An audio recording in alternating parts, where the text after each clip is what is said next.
Hi everyone.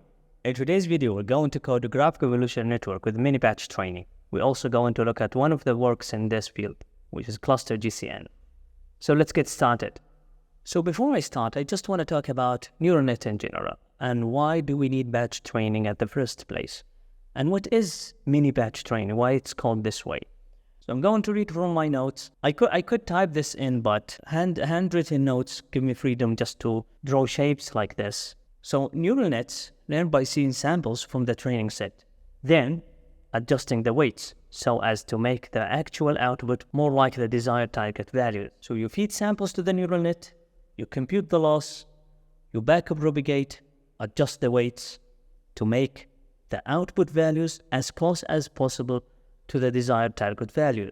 This is how neural nets work. The issue is how to feed samples to the neural net. So there are three ways to present samples to the neural net: stochastic training, mini-batch training, batch training. So for example, suppose we have a dataset of size 10,000 by 2, 10,000 points scattered in two-dimensional space. So we will have this array with 10,000 rows and 2 columns. Stochastic training, you're only feeding the neural net one sample at a time. And with each presentation of one sample, you are computing the loss, you are backpropagating, and you're adjusting the weights. This process happens for each sample. Let's skip mini-batch. Batch training is to feed the whole dataset, the whole 1,000 points, to the neural net. Compute the loss of these 1,000 points, then backpropagate to adjust the weights. So this is batch training. Sometimes they call it full batch training, but let's call it here batch training. Mini batch training is something in between. It's between stochastic training and batch training. So instead of feeding one sample or the whole dataset, you are feeding a small set of the dataset, usually an exponent of 2, 32, 64, 128, in this range. But it's not 1 and it's not n. N is the number of samples. So you're feeding mini batch to the neural net, you're computing the loss, you're backpropagating to adjust the weights, and you're doing that with every mini batch. So what's the difference? Why do we have these training processes? Here is the main difference. By the way, I'm taking this picture from these slides here, Introduction to Deep Learning. I've added a link to the slides. Let's start with stochastic gradient descent. With the stochastic gradient descent, it's the purple line here. Do you see how noisy it is to get all the way down to descend the gradient all the way down to the minimum point? And for batch training, it's very smooth.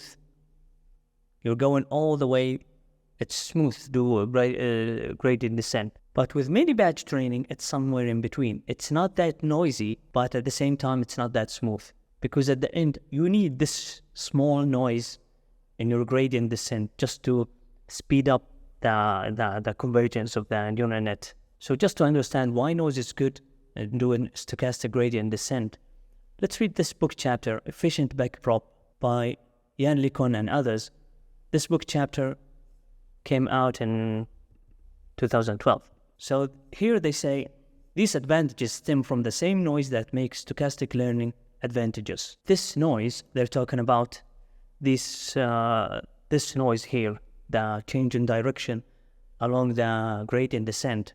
This noise, which is so critical for finding better local minima, also prevents full convergence to the minimum. Instead of converging to the exact minimum, the convergence stalls out due to the weight fluctuations. So this is good. You're not converging to the actual minimum, you're converging to somewhere close to the minimum due to weight fluctuations. The size of the fluctuations depend on the degree of noise in the stochastic updates. The variance of the fluctuations around the local minimum is proportional to the learning rate. So in order to reduce the fluctuations, we can either decrease the learning rate or have an adaptive batch size. And I proceed to talk about mini batches. Another method to remove noise is to use mini batches. That is to start with a small batch and increase the size in training proceeds. This is not practical. The recent papers now, they recommend using a fixed size, but here they are saying that mini batches are a good way to reduce the noise. Mini batch is somewhere in between smooth training and very noisy training. So it introduces some noise which might be beneficial for their training. So we just answered what is mini-batch training. Now let's answer the next question, which is what is the good size for mini-batch? There is a paper that came in 2018. It's called Revisiting Small Batch Training for Deep Neural Networks. Here in the abstract, they say that collected experimental results for CIFAR-10, CIFAR-100, and ImageNet datasets show that increasing the mini-batch size progressively reduces the range of learning rates that provide stable convergence and acceptable test performance. On the other hand, small mini-batch sizes provide more up-to-date gradient calculations, which yields more stable and reliable training. The best performance has been consistently obtained for mini-batch sizes between m equals 2 and m equals 32. M is the batch size, which contrasts with the recent work advocating the use of mini-batch sizes in the thousands. So this paper recommends using mini-batch size of between m equals 2 and m equals 32. So it's always good to use a mini-batch size in this range. So now we know what is a mini-batch and how to set the mini-batch size. But why mini-batch is very difficult in graphneeural networks? It wasn't an issue in multi-layer perceptron or convolutional neural networks. Why is it an issue in graphneeural networks? To understand why is it an issue, let's go back to the graph convolution network paper. Do you see this architecture here? X is the feature matrix, which is of size n by d. N is the number of samples, d is the number of dimensions. And this is the weight. W is the weight in that particular layer of GCN. But here is the problem. A is the adjacency matrix. It's n by n. It's a squared matrix, and it's not used in multi-layer perceptron or convolutional neural nets. So in multi-layer perceptron, you just cut the dataset into mini batches and you feed it to the multi-layer perceptron. The same thing with convolutional neural nets. You are just only feeding some images. These set of images are the mini batch. So it's easy to cut. But in graph neural networks, there is adjacency matrix and there are edges. So any node in the graph can connect to any node in the graph. So you don't know where is the edge. And you don't know if you cut this edge, whether it will affect the training or not. So cutting the adjacency matrix is very difficult, and you need a surgery to do that. So this is why it took so long to get to mini batch training in a graph neural network. So here in the original GCN paper, they say in this work, we perform batch gradient descent using the full dataset for every training iteration, which is a viable option as long as datasets fit in the memory. We leave memory-efficient extension with mini-batch stochastic gradient descent for future work. So in the original GCN paper, they didn't address the problem of mini-batch training in graph neural networks. They leave it for future work. And here they highlighted the importance of using mini-batch training. In the current setup, with full batch gradient descent, memory requirements grows linearly in the size of the data set. We have shown that for large graphs that do not fit in GPU memory, training on CPU can still be a viable option. Mini-batch stochastic gradient descent can alleviate this issue. The procedure of generating mini-batches, however, should take into account the number of layers in the GCN model, as the kth order neighborhood for a GCN with k layers has to be stored in the memory for an exact procedure.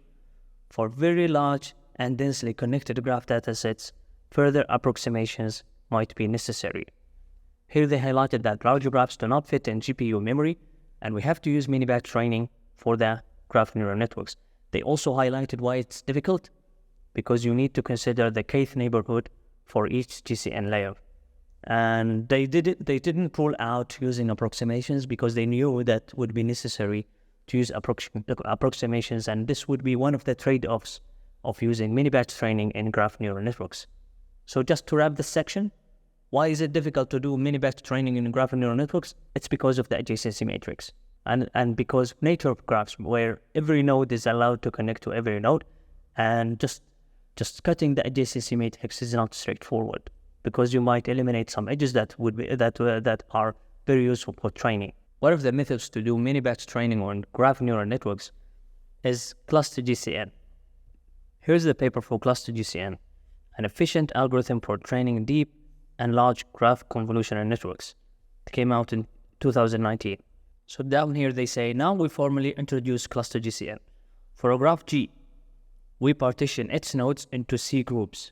The set V of the vertices, the set of nodes, will be partitioned into V1 all the way to Vc, where Vt consists of the nodes in the partition T. Thus we have C subgraphs as, so the original graph, which is G bar, will be partitioned into C subgraphs. Each one of the subgraphs has its own set of vertices and set of edges, where each set of edge only consists of the links between the nodes in the same subgraph, which is Vt. After reorganizing nodes, the adjacency matrix is partitioned into C to the power 2 submatrices as A, the original adjacency matrix, equals A bar plus delta. A bar, which has the edges between nodes within the same subgraphs, which is A11 all the way to ACC, and delta, it has the edges between the nodes from different subgraphs. So A bar is the diagonal of the original adjacency matrix after reorganizing it, and delta is the off-diagonal elements in the original adjacency matrix. So where each diagonal block, ATT, is a VT by VT adjacency matrix containing the links within GT. So it's the links between the nodes within the subgraph. So I have an example about the diagonal block adjacency matrix, just to have an idea about what they're talking about here in this definition. If we have three subgraphs, the orange subgraph, the blue subgraph, and the green one, the nodes, we have links, we have edges between nodes within the same subgraph and edges between nodes from different subgraphs. So this is the adjacency matrix of this graph. These three blocks along the diagonal of the adjacency matrix represents the edges between nodes within the same subgraph, and these off-diagonal elements represents the edges between nodes from different subgraphs. So for example, let's say that the first point here belongs to the orange subgraph. So it is linked to some points in the orange subgraph, and it is also linked to some points from different subgraphs, from the blue or green subgraphs. So this is a simple example about a block diagonal adjacency matrix. Here they say the benefit of this block diagonal approximation, G bar, is that the objective function of GCN becomes decomposable into different batches, clusters. Let A bar prime, this gets out of hand with adding all different symbols to A.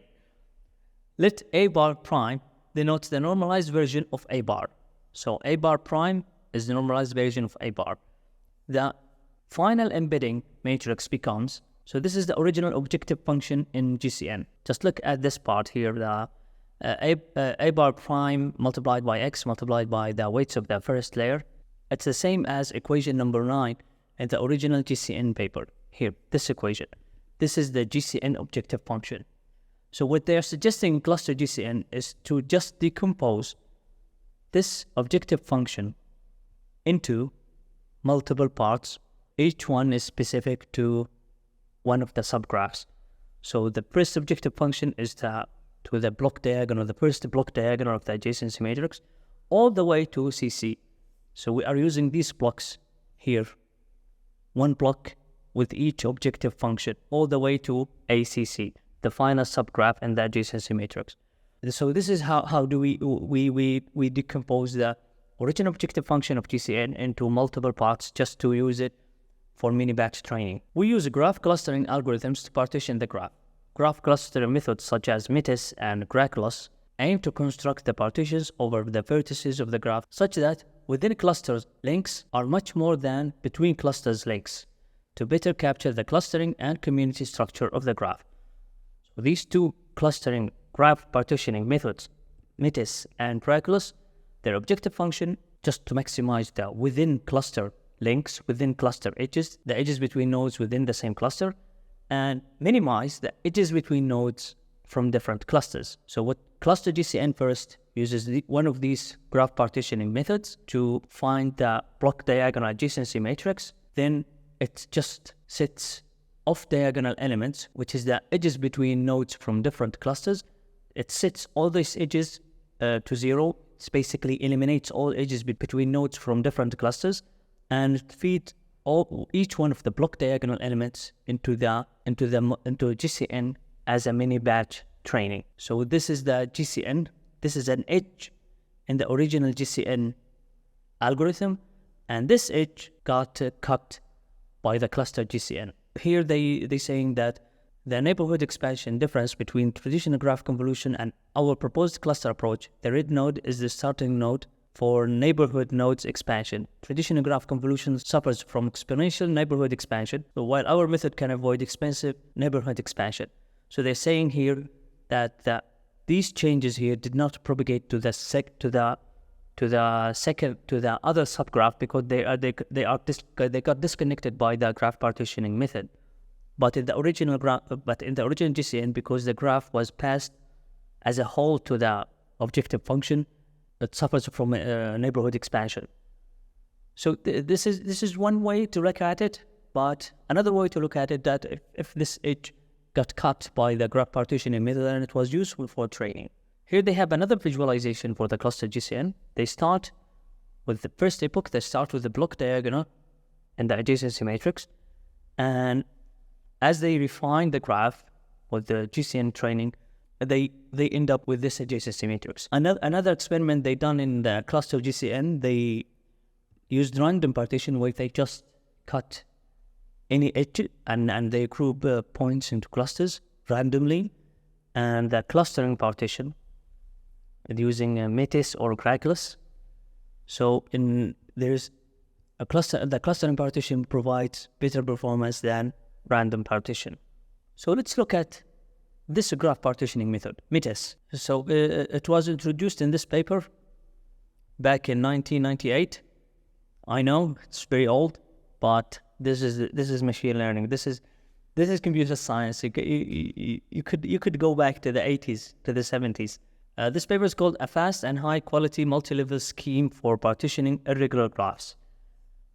So basically, they have a good visualization here. It's an iterative method. They start by grouping nodes closer to each other until they reach a very small graph where they can perform the partition. They cut it into two parts. They call it a bisectioning, multi-level graph bisection. Then they propagate back with the cut included. This method will go on iteratively until it cuts the graph into multiple subgraphs as required by the user, and it will create the block diagonal adjacency needed for Cluster-GCN. Here is another good visualization in the paper. So these two nodes got merged into one node.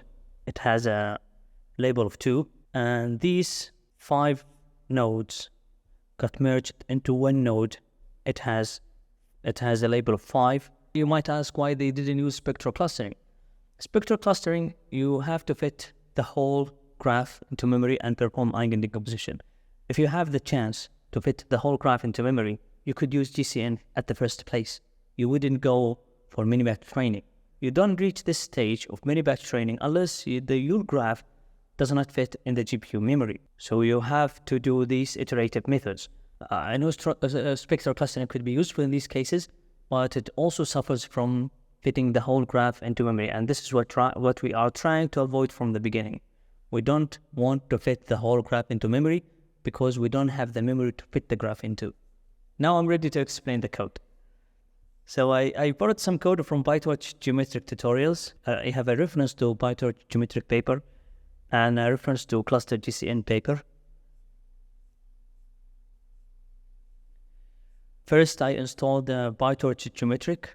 Using Metis with the pytorch-geometric requires installing torch cluster. So to install the torch cluster, first you have to, if you're using CPU, you have to check the PyTorch version, then pass this command here to install these libraries using 2.2.1, which is the PyTorch version, with the CPU. But if you're using GPU, you have to check the PyTorch version, the PyTorch CUDA version, and you have to pass the same command with the PyTorch version and the CUDA version. So this command here for the CPU, and this command here for the GPU.